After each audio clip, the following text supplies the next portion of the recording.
Yes, so my name is Monica Huertas, and I'm here with the People's Port Authority. I am a graduate of Rhode Island College. I have a degree in social work. But more importantly, I'm a mother of 4 children.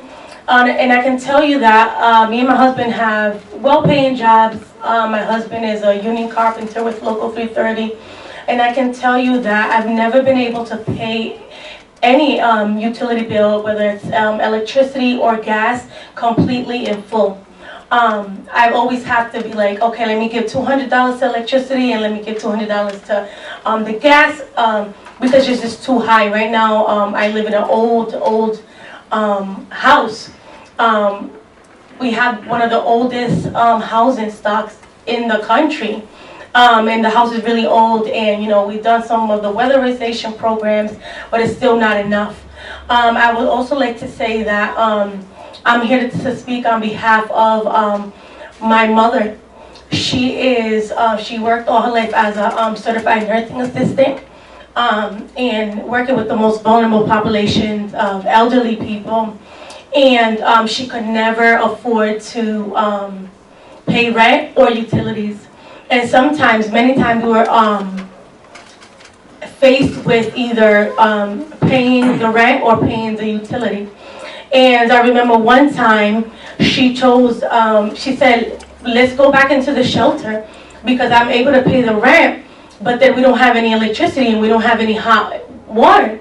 So it's like, it was never a good situation. So we would have to go in shelter and be there for a couple of months while she accumulated enough money. But it was never always enough. And people are still going through this right now.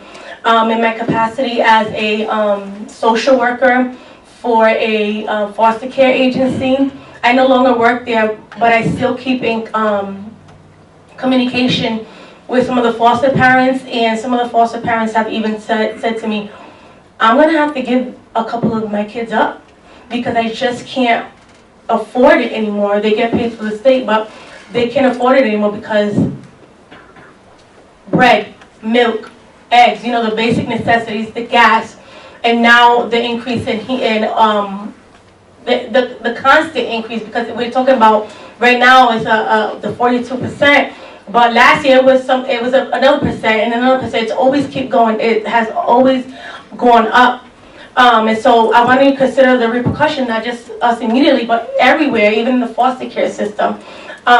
Kids are going to be disposed of because they just simply cannot afford to keep the kids in their home. I would also like to say, and the last thing I'm going to say is that as a representative of the neighborhood that I live in, Washington Park and Southside, we have the heaviest burden in our neighborhood in terms of fossil fuel, yet we have the highest percent of utilities shut off in our neighborhood. And to me, that's just disastrous and criminal that we're getting polluted and sick constantly, and our quality of life is lowered because of the situation in the port, due to gas, due to other things, like scrap metal and things like that. But now we're getting our utilities cut off at the same time and we can't afford them. So yeah, I think it's criminal, and I ask you to please not have this rate increase. Thank you. Thank you, Ms.